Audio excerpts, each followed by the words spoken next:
Hi, my name is Jonathan Winker, and today I will be explaining how to string a tennis racket. So, have you ever thought to yourself, how are tennis strings installed in a tennis racket, or how can somebody hit a tennis ball over 100 miles per hour? Well, today we're going to be answering those questions. So, we're going to be using a racket stringer. And what the racket stringer really does is just creates tension on the string. And tension refers to how far and hard the string is being pulled. With tennis rackets, a higher tension results in higher control, while a lower tension results in more power. And you can think of low tension as more like a trampoline, which that would explain why there's more power when you have a low tension. So in order to string, you're going to need a racket stringer that comes with tools, a racket, and also string. And so what we're going to do now is we're going to put the racket inside of those two pegs. You'll see that those two pegs are centered. And then you'll also see that we need to move the one bar that contains the peg on the top of the racket. We're going to move that farther down towards the edge of the racket so that it's tight. And then we'll just use that Allen wrench that was just shown. And then we're going to put on these little guards. They just plop on and you just screw them on. And you'll do it on both sides of it. And you'll just want to make sure these are fairly tight, so just tighten them as hard as you can. And so now we're going to get the string ready. We take off the plastic clip that's around the string, and then we unravel it. And now we're going to count how much string we need for 1/2 of the vertical strings. So as you'll see, there's 1 times the racket, there's 2 times, 3 times, 4 times, and measure off 4.5 times. So take that end of the string and you're gonna go to the left of center hole, take it up to the top of the racket at the corresponding hole. It runs parallel, so it's really easy to keep track of. And then you're going to clamp it so that you don't lose that point that we measured off earlier. So now we're going to grab the other end of the string and pull it through the right of center hole, and then go through the corresponding right of center hole at the top. And so it will run parallel, and we're going to pull that string through.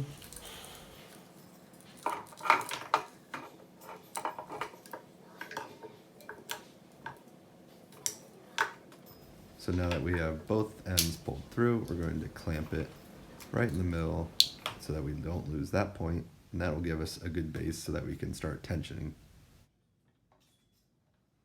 So when we're first ready to tension our first string, we're going to turn the knob so that the part or the slot where the string needs to go in is at the top. And so we also have to bring the crossbar that has the weight on it that will bring that tension. You have to bring that up. Okay, turn the wheel, and then you're going to feed that string in. And you go through that slot, and then you hold that as it goes down. And then crank it up. I have to crank it a couple times, and you're going to want that bar to be about level, which, as you can see, it is. Then you're going to get a clamp, and clamp that down so that you don't lose that new tension. And then you'll release, and go on with the next. So once you have done all the vertical strings, you're going to be at the end, and you're going to have to tie off one of the sides. And in order to do a knot, all we do is we go under the string. You're going to pull that through and pull it up through that existing hole. Okay, you can pull it a little bit, and then you're going to go through that loop one more time from the back side. So just like that, and then you can just pull that and it will tighten. So the next thing after this is that you're going to start doing the crosses. So those run perpendicular to the mains, and as you can see, forms grid-like pattern.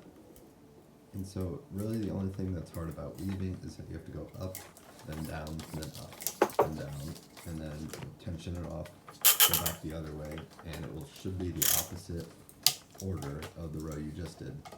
So if you just went up, down, up, you would go down, up, down.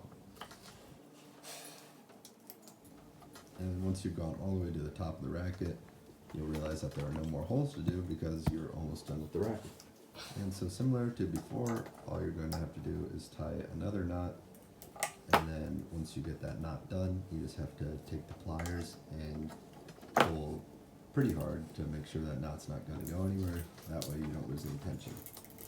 If you do not fully tighten that knot, chances are over time your racket will lose tension, and if your racket loses tension, you're not going to be able to play as well.